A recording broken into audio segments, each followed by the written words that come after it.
Olive Garden has a lot of skeletons in its closet. If customers looked past the cheap pseudo-Italian decor, they might stumble upon a few secrets Olive Garden doesn't want them to know. From PR fails to bad track records to a total lack of authentic food, Olive Garden would really rather you didn't watch this video. Olive Garden's taking all-you-can-eat to a whole new level. The chain now is introducing a never-ending pasta pass.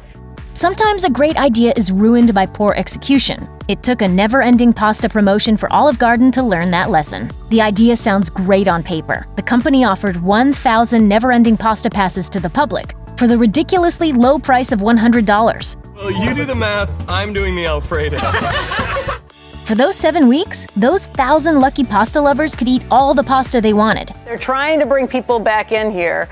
A lot of these chains have struggled, as you know. What's the pass cost? It's $100. The sale was over in 45 minutes, and it left a lot of people very angry.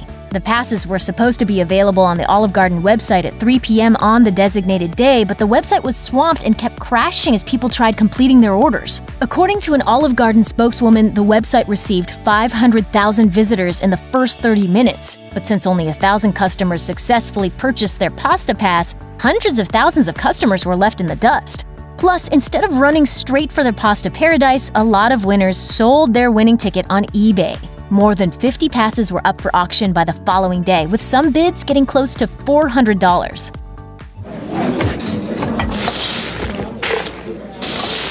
Olive Garden's food won't be setting the world on fire anytime soon, except for maybe these guys. Ooh, breadsticks. It's a chance for us to catch up. So is Donna still in the picture? Maybe.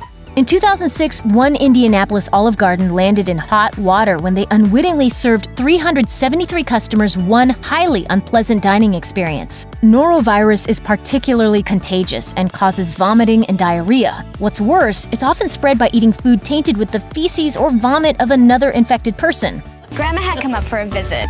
So we took her to our Olive Garden. Just us girls. As soon as that Indianapolis Olive Garden was identified as the source of the outbreak, it was closed and scrubbed. But if employees had just been more enthusiastic about scrubbing themselves, the whole ordeal could have been avoided. Like many casual dining restaurants, Olive Garden has seen a steady decline in sales over the last few years. So the bosses at Olive Garden put their heads together and decided the logo really needed a makeover. Admittedly, that old green script on a stucco textured background was looking a bit outdated. Come, see what's growing in the garden. On the other hand, at least it was distinctive. We're all family here. The 2014 logo refresh was totally unremarkable, and people weren't having it. Olive Garden's parent company saw the value of their stock drop by 5% after the new logo was revealed.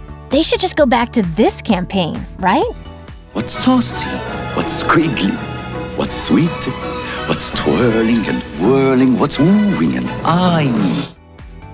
Kansas City police officer Michael Holsworth didn't want any trouble. He just wanted to meet his family at Olive Garden to celebrate his birthday. In a 2015 Facebook post, Holsworth claimed he entered an Olive Garden in Independence, Missouri, and was soon approached by a member of the staff, who informed him that guns weren't allowed in the restaurant. Apparently, the news was so startling to Fox correspondent Greta Van Susteren, it left her tongue-tied. Limited soup, salad, breadsticks, but don't bring your gun, even if you are a police officer in uniform. Seeing as he was on duty and wearing his uniform, Holsworth initially thought the employee was joking. But the public backlash was swift, particularly from cops and concealed carry supporters.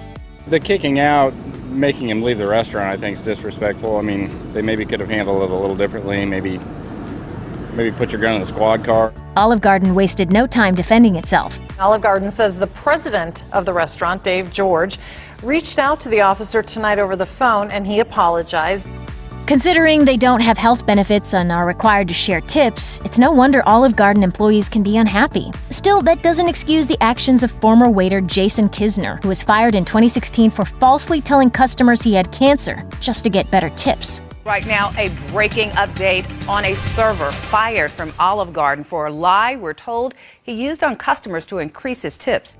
Witnesses reportedly overheard him bragging to other staffers about receiving a $100 tip because of the lie. When the story started circulating on social media, more customers came forward and admitted they also gave Kisner tips, some as high as $125. When Olive Garden became aware of the scam, they fired Kisner and released this statement. This individual's actions are inconsistent with our company's values, and he no longer works for us. We are working to contact the guests, and we will reimburse them for for the $125 they gave the server. When you see people that are going through something, you want to be a blessing to them. But when you see people out there that are really scamming people that really want to be a blessing to folks,